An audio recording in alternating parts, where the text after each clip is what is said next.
Ever felt like your finances are a runaway train and you're just scrambling to keep up? You know, those moments when a bill pops up out of nowhere, or you forget about a subscription renewal and suddenly you're staring at an unexpected deduction from your account? We've all been there. It's that sinking feeling, that nagging anxiety that comes with trying to manage recurring payments. In today's fast-paced world, where subscriptions and bills seem to multiply by the minute, keeping track of everything can feel like a full-time job. But what if I told you there's a way to automate all of that, to take back control, and to finally say goodbye to those late payment headaches?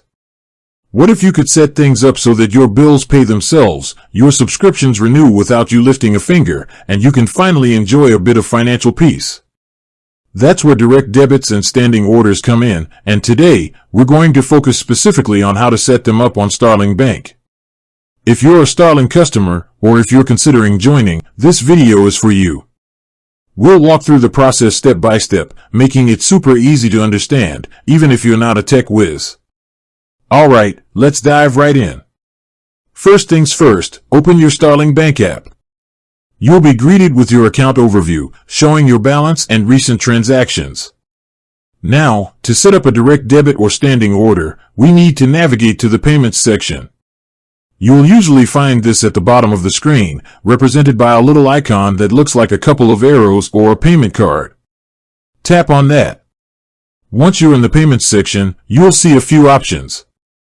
We're looking for direct debits and standing orders.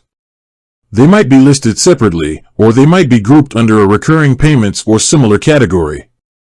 Let's start with direct debits. Direct debits are perfect for those variable bills, like your energy bill, phone bill, or council tax. They allow the company you're paying to take the required amount from your account, but only when it's due. This means you don't have to remember to make the payment each month, and you're protected by the direct debit guarantee, which means if there's a mistake, you can get your money back. To set up a direct debit, tap on Direct Debits. You'll probably see a list of your existing direct debits, if you have any. If you're setting up a new one, look for an option like Set up a new direct debit or a plus button. Tap on that. Now, you'll be asked to enter the details of the company you want to pay. This usually includes their name, their service user number, and your account reference. This information should be on your bill or payment request from the company. Enter the details carefully. Double-check everything to make sure it's accurate. Once you've entered the information, you'll be asked to confirm the setup.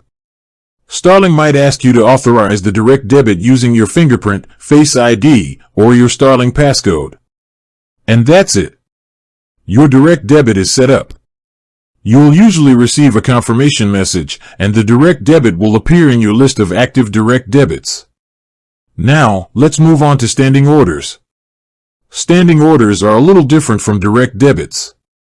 They're for fixed amounts that you pay regularly, like rent, a loan repayment, or a regular transfer to a savings account.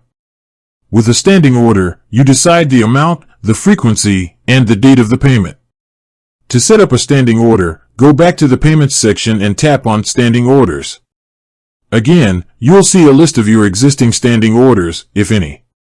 To create a new one, look for an option like Set up a new standing order or a plus button. Tap on that, and you'll be asked to enter the recipient's bank details. This includes their account number, sort code, and account name. You'll also need to enter the amount you want to pay, the frequency of the payment, e.g., weekly, monthly, and the start date.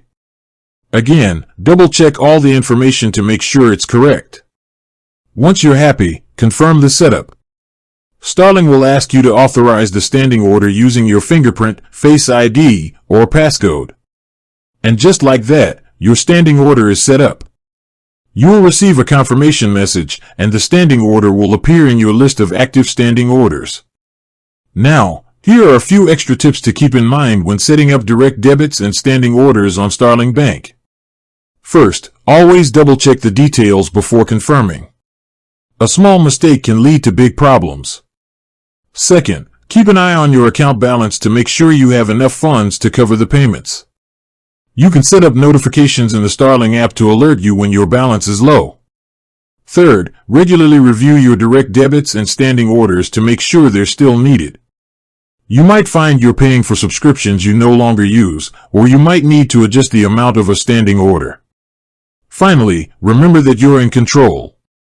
You can cancel or amend direct debits and standing orders at any time through the Starling app.